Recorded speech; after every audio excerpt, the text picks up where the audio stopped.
Hi everybody, welcome to CSA Bangalore chapters Cyber.AI Insights and Power of Knowing Forum's Knowledge Nexus talk, where tech moves and your ideas scale up you. And the discussion today is cloud security access, mastering identity in the age of zero trust, your go to podcast on how cloud security and IAM are shaping the access management realm. I am your host, Prem Kumar AS today, and we will explore how IAM will impact cloud security. A special welcome to all the viewers tuned in today from Power of Knowing Forum and CSA Bangalore to our episode 235 today on LinkedIn Live. We are honored to have Kamal Bhardwaj, Cloud Security and IAM Lead, joining us. Let's welcome our esteemed speaker to our podcast event and let's dive into the topic. Hi Kamal, welcome to our show, sir. Thank you, Prem. I How are appreciate you today? doing good. What about you? Great, sir. A small intro about yourself for the audience, Kamal. Sure. Well, I'm cloud security and identity and access management architect, helping team manage secure access in cloud without slowing them down. I have seen good side, bad side, and weird side of identity, and I'm excited to share that what I have learned in my experience. Great, Kamal. With that, we will jump into our question and answers questions that we have, and just wanted to understand on how cloud security and identity access. What is the turning point that in your journey you realized cloud security wouldn't be enough? Uh, so let's talk about the traditional perimeter-based security first. Mhm. It used to be you are securing only a specific boundary of your Mhm. organization. In terms of industry, you are securing your office network with traditional security solutions like firewall and VPNs. So Okay. you trust who is inside your office location and you don't trust who is outside of your office location, and even the privileges and access that people are having inside the office is not well governed with these kind of solutions, traditional security solutions. So then there come a time when you realize that, oh man, our assets are all over the globe now. It's on prem, on cloud. People are accessing with their own devices, mobile devices, and then you realize there is a need to improve your security and go global with it. So there comes the zero trust uh, framework. Sorry for that. Then there comes the need of the zero trust framework, and people like me realize yes, there is a need to improve the security posture by adapting the modern world security solutions and implement zero trust security framework. In zero trust, identity is the perimeter, but how do you practically balance accessibility with frictionless user experience? Mhm. So it's a classic problem, right? So there is always a fight between usability and security. And when you talk to business owners, right, application teams, they always come back with the question, hey, is it going to hamper my productivity because I need to go through security layers and all that. But then let's see it from the zero trust perspective. So if zero trust framework says that your access should be context based. So for example, if you are working from same location, same office, same device in the same working hours, then you don't even realize that there is a security layer that you are going through, right? But if you are accessing your office network applications data from a different location suddenly, and in a awkward timings like middle of the night, then of course security will challenge you to provide will challenge you with more factors of authentication there. So if the zero trust security framework is implemented smartly, and if it is done right, then this friction, there won't be any friction, and it would be almost invisible to normal users under normal circumstances. Okay. Now, with that, how can you walk through us a real example where, in a scenario where RBAC or IAM misconfigured created business disruption, and once Uh-huh. the disruption is done, how do we resolve it? Also, is another challenge that we should look at, right? Yes, this happens, with the implementation of IGA solutions, and it happened with Mhm. me as well. Okay. That's how you learn, right, with your experiences and others' experiences. So it happens like, when you bring a new application under IGA scope, when you are moving from traditional way of provisioning and deprovisioning using Polyscript and all those to independent applications to the centralized identity solution like SailPoint or some other IGA solution, then there is always a time when you configure your IGA solution to provision based on the best knowledge you have gained from application owner and application IT owners, right? But then when you uh, bring it live, then IGA solution can surprise you that it may remove access, add additional access on people, right? So something similar happened with me as well. There was a time when an application was onboarded, and that application was using a non-human identity, basically service account.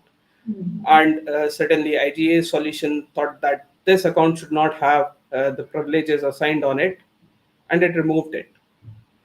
And that caused application to go down for long hours, and even application team was clueless what happened with it. At least the application should work, if even if users are not able to work. So in that scenario, it took good amount of time by application IT team. Then we found out that the privileges that service account was having for authentication with the directory service, it's not having those privileges anymore. So the first step taken was to restore the privileges on that service account, and along with it, there was a learning as well. How can we prevent it in future? So there is a this custom solution that we built. It's called provisioning simulator. So this sits between the IGA solution and the target application. So with the first round, when you go live, right, even before going live, it acts as a pre-prod where all the things that IG is trying to perform in the target application, any CRUD operation, right, those are captured and stored in a database. And from that database we were running a Python script to generate a report. What is the percentage of change on different attributes, access, and all other aspects of it, that this is a risky change, it's 50% change in target application, whether it is discussed or not, analyze all those results, and then finally remove the provisioning simulator and let it go, let it provision into the target application. But along with this, this is one solution that IGA team implemented, right, as a long-term strategy. Uh, it was a realization for application team as well that their service accounts, right, those should also be monitored by a SIM solution, right? Alert should be generated if something uh, is happening which is not approved or inappropriate, right? Like removing access from a critical account which is running their application. So then they added this service account into monitoring via SIM solution. So yeah, that is one big case that I remember at this moment of misconfiguration of RBAC.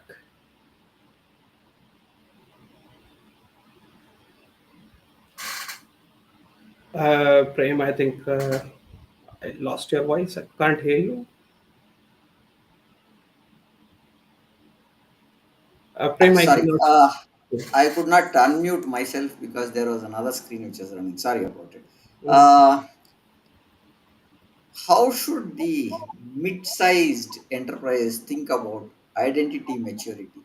Is there a stage approach? you recommend for zero trust adoption? Uh, yeah, so see, approach should be same irrespective of the size of the industry.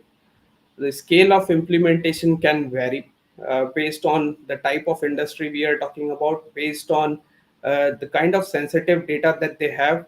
Are they research based company? Yes, it should be secured, more secured. Is it financial? Yes. So it depends actually, even if it is a small scale or mid-size scale industry, right? Like finance, then it should be equally secured like large enterprise there. But then when it comes to staging, right? So first of all, they should look at who has access to what and what are they doing. They should look at the privileges that accounts are having, right? The accesses that privileged accounts are having are, being used or not. Are those stale? Are there accounts that are lying in the system from long time and never even logged in, right? People left and their active accounts are lying there.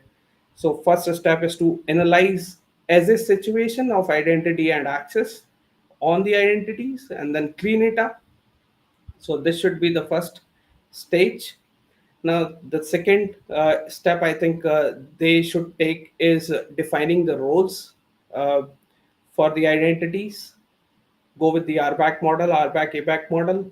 Uh, then the third stage is that they should focus on providing least privileges to identities, right? Do attestation process in a timely manner. Then finally they should have a solution that can detect the uh, suspicious behavior of identities,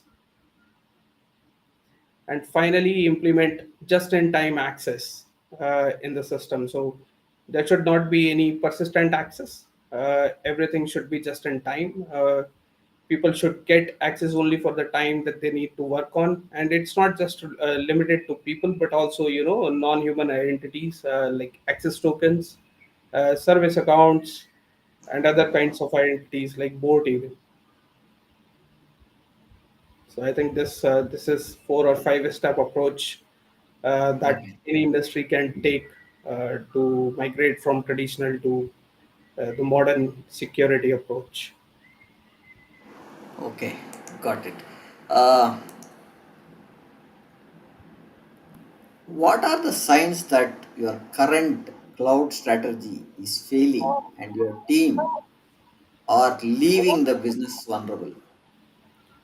So there can be multiple signs. Uh, for example, the first and most important is the backbone of the identities MFA nowadays, right, in modern world. So if your MFA adoption rate is low, then that is the first sign. Second, that you are not aware of who has access to what and what are they doing. Second sign. Third sign, you don't have enough monitoring solution in place or no monitoring solution at all, and you are just trusting the people that uh, they are doing the right thing. You should have an incident and response plan for identity based attacks. If that is missing, then you are done. So I think these are some of the factors which uh, should be considered for securing your organization. If any of it is missing, then it's a failure ultimately. And most importantly, nowadays in a modern security world, right, you should have some solution that can detect suspicious behavior from users as well. Yeah, that is more important today, right? With AI coming in, you have lot of tools that can detect suspicious behavior, and Yeah. that's where we are looking at AI coming. Now, with that, how do you see interplay of AI and identity access management shaping the next gen cloud security frameworks? Yeah, I think it has already started. So if you look at the current IAM solutions that are available in market and the offerings, their offerings, right? They always, most of the solutions are selling the AI capabilities in their products. Mhm. And it's coming in from it started from they started providing role recommendations on identities. Uh, so the AI was recommending what role should be assigned on the user, what they should have, what they shouldn't have, right? Then in the now the I think the next phase that is going to be there is it is also AI is also going to change the way of requesting and approving we have today. uh, the request, approval, or provisioning the assignment of role on identity will happen based on context. It is going to be context based decision made by the AI, where AI is going to look at, do you really need access for this at this time from this location? Are you okay? So AI will take the decision whether you should have access or not, rather than you are requesting today, then your manager or the asset owner is approving the access. That is going to change soon. I think what you're saying is right, where we say the strategy is going to change from a manual or an approval that needs to be over a mail or something, and that Yeah, automation is going to kick in, and it is going to shape the way identity and access is required for a yeah, particular resource or particular user. I think yeah, in that way, yeah. in your experience, Hmm. which roles beyond the CISO must be involved early in identity and strategy discussions for it to be succeeding? Uh, I think there is a need to involve, application engineering teams, DevOps engineers, your automation teams, the business Mhm. owners, application owners, and most importantly, your help desk support team, right? Okay. CISO can lead defining the identity strategy, but if these people are not taken along, then that won't be an effective identity strategy at all. Because if your operation team is struggling with the new identity strategy to Mm. support that strategy itself, right, then it turns out to be a failure ultimately. So these people should always be part of the decision making during identity strategy definition, yeah. Defining the identity strategy. Yeah. Okay. Uh, how do you handle a privilege creep over time, especially in large organizations with hybrid cloud deployments? Yeah, so I think there is a need. It's an important factor to make sure that people are not having privileges more than they require to perform their job, to do their job on daily basis. And there are multiple ways. There are multiple steps that should be taken to make sure that there is no privilege creep in your environment. First is you should analyze the privileges that users are having. Are they really using it or not at all?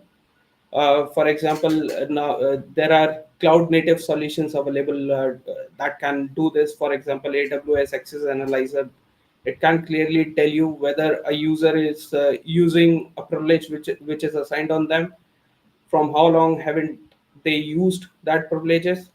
So you should clean those privileges. That should be the first step. Then these privileges, right, these should also be timely attested by the stakeholders like application owner or asset owner or even your manager in a timely manner. uh, you should keep looking. You should have just in time provisioning implemented in your environment, so that the access is automatically removed once the work is done, right?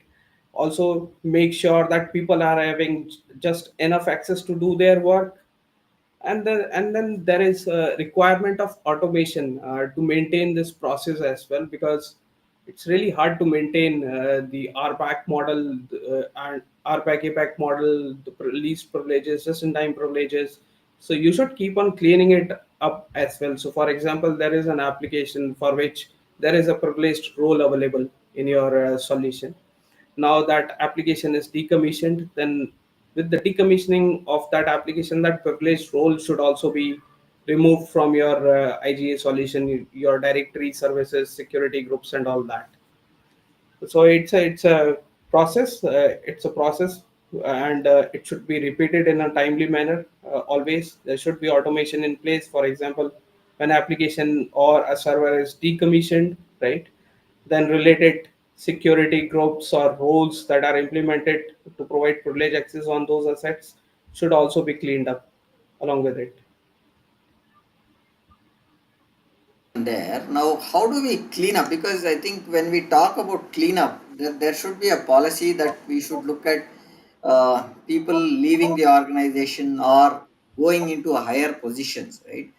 Yeah, What is the mechanism? I think when you talk about cleaning up the yeah. So, identity access part, how do we look at and so what? Yeah, go ahead. yeah, so there can be, one is APAC. Uh, you are changing department, right? Mm. Then, if your access is defined based on department attribute, it changes, and the access that you got, privileges you got because of that particular department should also change, and this can be very well implemented by using any IG solution that we have today. So this is one of the examples. Second example is there are going to be access which are not based on attributes or even your roles. So those are the access that you get by request at times. So whenever there is a change in your department title or even your location, right? In those scenarios, there should be a attestation process initiated for your manager and for the asset owners to certify whether they should still have those access or not. And it's not just limited to privilege access, but even the normal access that users keep even after moving from one department to another or leaving the organization. The access lingers on disabled accounts for days until it is cleaned up.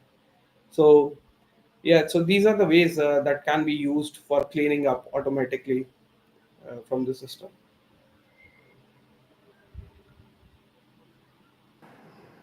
Coming to that point, what are the KPIs or metrics should leaders actually care about when it comes to access, security, and identity controls?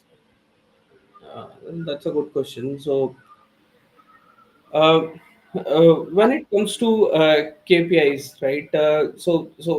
Security KPIs especially, you want to look at the risk factor first of all.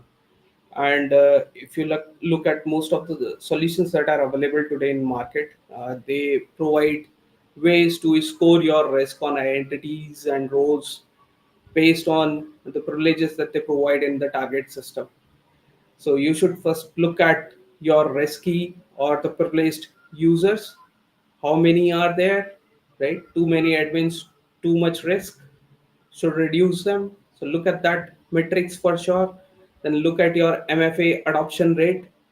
Is it like you are having just 60% or 70% adoption? It should be 100%. If one way of MFA is not working, then implement another solution of MFA. It can be access token or anything, if not, kind of a traditional solution like Microsoft Authenticator and all. Then you should look at the report of access attestation. How many privilege access have been approved, how many are denied by the reviewer, how much cleanup is happening, is it effective or not. uh, then you should also look at the access violations that are happening in your organization. There should be solution to detect them and should be able to report as well. And you should also look at the delays in provisioning and deprovisioning of access. For example, someone leaves the organization today and the privileges are still assigned on their account after 5 days, 6 days, whatever buffer time you decide, or no buffer time at all is the best. So there should be report for this as well, and this ultimately leads to improvement. So I think these are the factors that should be looked at uh, when you make As a key KPIs. metrics, Yeah.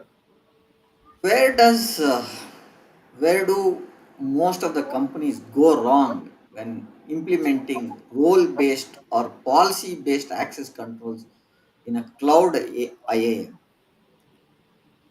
Uh, so I think one of the problem is related to role explosion. So you are creating too many roles. Uh, so you are creating roles for individuals. You are creating roles at granular level.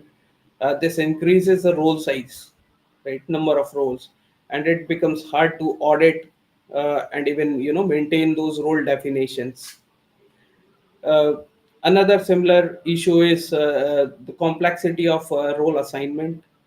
Uh, for example, a person is assigned with the, let's say, 30 privileged roles, individual roles for different applications, right? Then it gets really messy to get all those access reviewed, and even if you can get it reviewed from different stakeholders, then it it is really hard to maintain the record and audit those assignments in a timely manner. Then you should have a solution in place to monitor what people are doing with those roles. Are they really using those role definitions or roles that are assigned on them? If not, clean them up. Then there is a need of regular attestation of role composition itself, right? So for example, I add five granular permissions in a role. There could be in future only two permissions are required and not three. So this role composition should also be attested, not just the role assignment of the identity, in a timely manner, so that role owners can take the decision and SIM can be keep maintained in the IGA solution. Uh, so I think these are a few factors. Then there is this modern world factor as well, that you should have context-based uh, dynamic access provisioning. Again, coming to the zero trust part there, where AI will play a major role, is already playing, in fact. So if you don't have that in place, then yes, again, it's again could result in failure of RBAC as well. With that, when we look at identity mistakes, Hmm.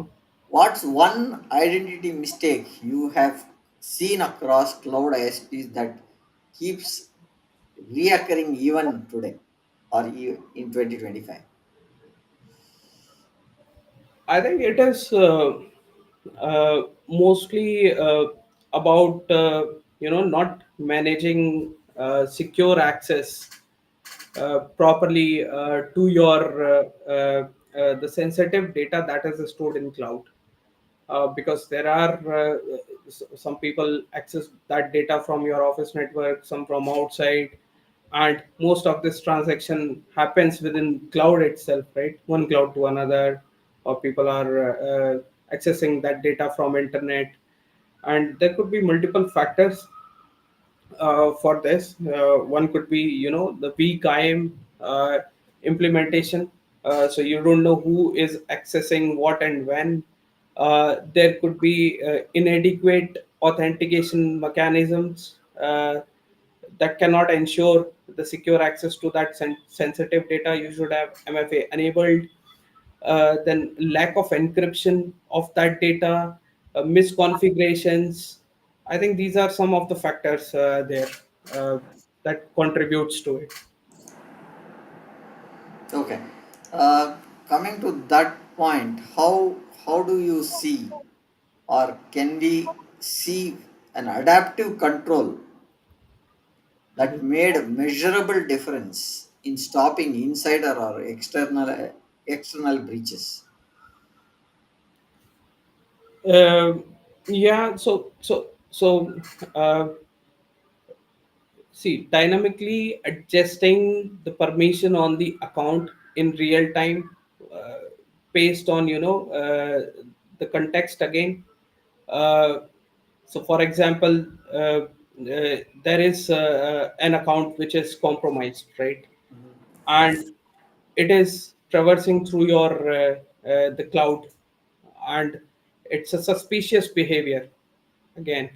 then there should be solution in place to remove the permissions from the account in real time and limit the attack surface there, reduce the risk, and it also helps you in taking action in real time for the data breaches. I think this is one example that I can think of, the important one. Uh, Coming to our next pointer, how do you see uh, you coach IT and security teams to speak the language of the business? Because when we are defining the ROI of identity and because identity is the first security, right? So how do you tell them to look at security and uh, IT as a security, right? Yeah, I think it is a word play basically. Okay. So, when you are working with the technical teams, you use mostly technical jargons. Business doesn't. They may understand, but they don't. Can't go into depth uh, till the technical jargons, right? So you should use the business language when it comes to this. So, for example, when you say identity first, security improves authentication. Uh, well, this is technical. You don't say this. So you say identity first, security ensures smooth authentication process for your end users. Right? Another example is, why do you need MFA? So you explain it that it reduces risk by prompting risk of unauthorized access in case if your primary factor, which is password or PIN, is compromised. So it reduces the chances of attack in certain scenario. It reduces risk ultimately. You use words like compliance. So how does your IAM help you? So you don't tell that it is identity and access management. No, you say that uh, this is a centralized identity solution which can help in compliance and smooth uh, onboarding and offboarding experience for end users. So Okay. ultimately, it's all about words and how do you frame those words for business. They like these kinds of words. IAM solution also can reduce the cost, IT support cost for the organization. Yeah, then it's a go from business side, right? You're saving No, some. I think what you are saying is in terms of saying that you should tell them what is the ROI that they are going to get while Yeah, do they implement is what I understand, right? So yeah. business would need, if I bring you this solution, this many people, and this is what you are going to implement. When are we going to pick up that and say this is what we are secure of? What is that we are saying? What is the compliance score that we get? How are you making the ROI? I think that's what I think you are taking it Yes. there. Yeah. What advice would be a good start or early start professionals trying to build a career in IAM and zero trust? What is the advice that you would like to give to them to start with? Because IAM and zero trust have become the uh, critical elements of any business, because without IAM and zero trust, you are not starting the role based access given to them, right? So how do you tell these early stage professionals to build careers on these tools or these platforms, IAM and zero trust? I think even before IAM and zero trust, the early starters or freshers should gain knowledge about the foundation of cybersecurity itself. If you don't know why you are doing it, then you will lose interest in matter of time, and you will find it a burden on yourself. So first understand the foundation of cybersecurity itself, then move on to gain knowledge on IAM and zero trust, understand Mhm. how IAM is helping in cybersecurity, and how setting it up in a zero trust framework help organization more, right? And then from there move on to having hands-on experience on these products, technologies. Keep yourself updated, read the journals, stay updated, read about the latest attacks that are happening and how can you secure that. Uh, then look at advanced technologies in security, study about them. And then finally, I think the most important is that once you have the foundational knowledge, uh, you should, along with your office hours, maybe 8 hours or 9 hours on daily basis, give at least 1 or 1.5 hour on yourself to learn new things about it. That's more important. So if you are investing time in learning, at least you will learn something, whatever it is, right? So that's more important even than doing the hands-on and other. You will do hands-on if you have time. You if you are spending time on yourself and spend money as well. So for example, when it comes to cloud, right? Cloud IAM, I would say it doesn't cost you much. The cost is pretty cheap. You get all the trials in free. Try that yourself. Don't wait for organization. Don't wait for organization to give you work and so that you can gain experience. Do it yourself. I think you're trying to tell them that there is a fundamental start that you should do with the test tools that they are giving free as a cloud service. I think Yeah. most of the service providers like AWS, Amazon, GCP give these trials for a year or so, and you can test all that as a this one in the cloud is what you're saying. Yes. With Exactly. with this, which myths around zero trust and identity still persist at the leadership table, and how do we burst them? I think at least the security leaders are very smart. They know about these technologies, right? Uh, but in common sense, right? Some people think that zero trust is a product, whereas Hmm. it's not a product; it's a framework, right? It's a Yeah. how do we say that? It's kind of show you the way how the security should be implemented.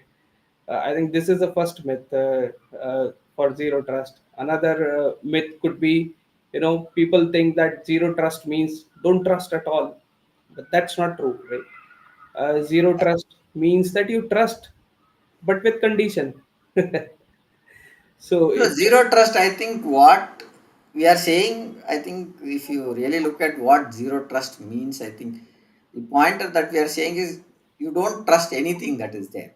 You audit everything that you give access to, right? exactly, exactly, Right? And zero trust means we don't have trust on anybody who, at that moment, if there is an access that is to be given, how long it is to be given, whether that access is getting revoked after some with time. These condition. are the pointers that I think zero trust is talking about, right? Exactly, So, exactly. So it's conditional, condition based trust, basically, yeah, the core of it. yeah. Uh, then there could be other myths, right? That zero trust is only for large enterprises. That's not the case. Even Mm, should be implemented in small scale, mid-sized enterprises as well. Uh, and some people think that it requires complete overhaul of existing infrastructure. That is also not correct. I mean, you can start with one portion. For example, you can take your cloud tenant, mm. secure the data that is there in your cloud environment, go from there, take an incremental approach, and then implement it in your or implement it in at the organization level. So I think these are some myths that I can think of. I think with that, for the business and the CEOs watching, why or what are the key questions should they ask if their tech leaders ensure identity risks are under control?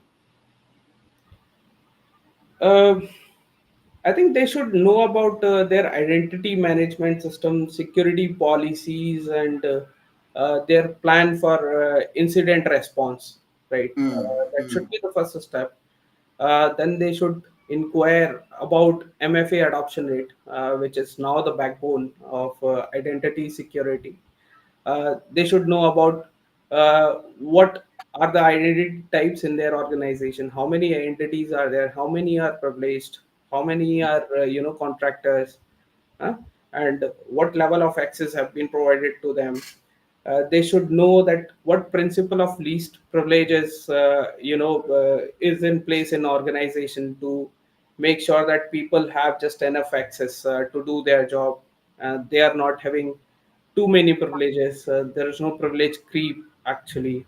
uh, they should know about the threat landscape in their organization, not just organization but in general, and then specific to their industry itself, how or what they need to do to prevent themselves from attacks that are industry specific or in general. uh, they should know what kind of risk management framework is in place in their organization to assess the risk, and how are you going to take the action on those risks. uh, they should know about the security policies in place, the procedures, the controls that they have, security controls in organization. Are they effective in today's world or not? They should look at the control sets that have been implemented in the organization. Is it like different countries have different requirement of controls or regulatory compliances, right? So they should be aware of those changing regulatory compliance on daily basis, right? Sometimes Europe comes with the different requirements, US comes with different requirement, different regions, different compliance requirements. So I think Mm. these are some points that or things that they should know. Uh, I think pointers taken there. Now, what are some of the unknowns or the black swan risks in identity and access management that leaders aren't preparing yet? So, is there anything that where we should look at? Kamal? uh, yeah, I think well, there are too many unknowns, right? There are too many unknowns today, and we are living in the world of AI and machine learning, right? So we can expect more threats driven by AI and machine learning, more attacks on the organizations from these advanced technologies. Then there is quantum computing that is coming up, right? It's already there, in fact, and Mhm. they have the potential to break most of the encryption algorithms that are available today. Uh, then and they should be aware of the advanced skill requirements from people, the people shortage, uh, right sizing their team, right. So I think these are some of the factors that they should uh, kind of act as a black swan. We cannot predict it. We can only hope that we are prepared for these unexpected events, but these can happen. There is no control over it, but we should have a plan to face them. I think with that, I am coming to the last question that I have with you, or last two questions. How do you infuse empathy and human centric leadership in conversations around access controls, right? Especially during audits and incidents. Uh, well, it's the empathetic attitude itself, right? So you listen to your team members, listen to their suggestions, discuss their suggestions, weigh pros and cons, and take the decision, right? Uh, so this is how your access control discussion should go about. You should be open for suggestions, open dialogues. You should ask for their feedbacks, interact with them regularly, one-to-one, common meetings, whatever. You should understand their emotions. Even provide feedback if their suggestion is not so good enough that it can be taken into consideration for the organizational security, right? And then when there is an audit or incident that happens, I think we should look at the root cause before even look at the human error there. And we should work on implementing some automated functionalities so that we can prevent human errors in future, and also prepare our support our staff, humans basically, with whatever they need, provide them enough space to learn, uh, support them with different kinds of requirements that they have to grow in the organization and in their career. uh, I think these are some of the most important factors there when it comes to human centric leadership. Coming to the final question, what's your personal north or guiding principle when it comes to leading secure yet empowering technology environments? Yeah, I think it's again a classic debate between usability and security, right? Okay. So you are always it. There comes the time when you are confused whether should we implement this security feature or not. Is it going to reduce the productivity of engineers? Is it adding any value, or is it a overburden? Right? It also Mhm. costs companies. But then you see, you got to discuss this with the different stakeholders like business owners, application owners, your help desk, the problems that they are facing. And then nowadays, right, you hear about a cyber attack almost on daily basis, and now Mm. it's not just limited to just organizations. You hear about cyber attacks on individuals, right? uh, Yeah. their money has been stolen from their bank account itself, right? So now it is getting bit easy for us to convince business owners that, hey, so you should adopt this secure way of working rather than go with the traditional way, and ignoring security just for productivity. So there has to be some compromise on both the sides. It is, I think we are good on the topic. Just I wanted to summarize on what I have taken some pointers that we spoke about today's discussion. Kamal, I'll take that pointers. I'm just taking. You have taken put some notes there. So I we spoke about a story from migration project to a breach alert.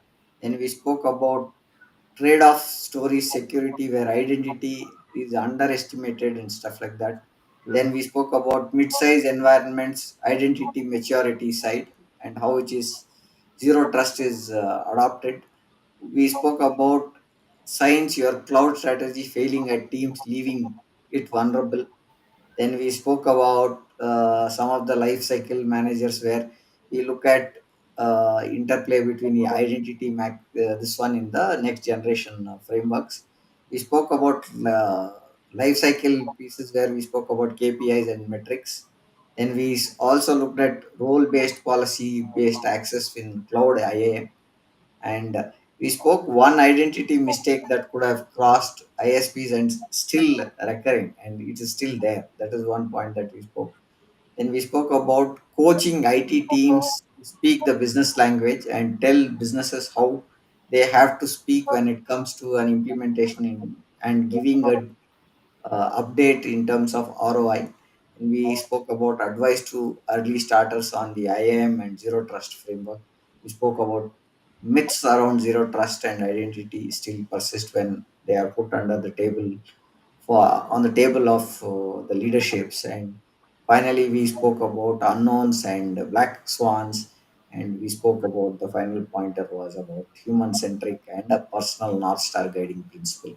With this, I think this is what we covered in the last 45-50 minute session today. And that's what we have with Kamal today. Kamal, any pointers that you have before we close the session, Kamal? Yeah, I think we covered most of it when it comes to zero trust and identity based security in cloud and also in on prem, right? It's the same Mm. factors that you consider even for on prem, though the cloud is a bit more complex when it comes to, access tokens, most importantly, access tokens, and then the misconfigurations that can happen. There are different ways to provide privileges to an identity in cloud, right? For example, S3 bucket, right? Access can be provided in, I think, three ways to an account. So you got a way in how should you provide the access. You should have a centralized way. So I think we covered all there. Yeah. Uh, and learn and grow, stay updated with the current cybersecurity trends, and I think that's all. Wish you the best as well. Yeah, thank you for that. Hope the audience have taken a good stock on what we spoke about security, cloud security, access, mastering identity in the age of zero trust. With this, we have streamed this podcast across LinkedIn, YouTube, Facebook, and Instagram. Hope you found this session valuable for you. And our next podcast is scheduled for tomorrow, which is talking about tariffs, the big, medium, or small organizers thriving the de-globalization at 6:30 p.m. IST tomorrow. Looking forward to see you there. Thank you, Kamal. Thank you for joining us today. Thank you, Prem. Have a nice day. So,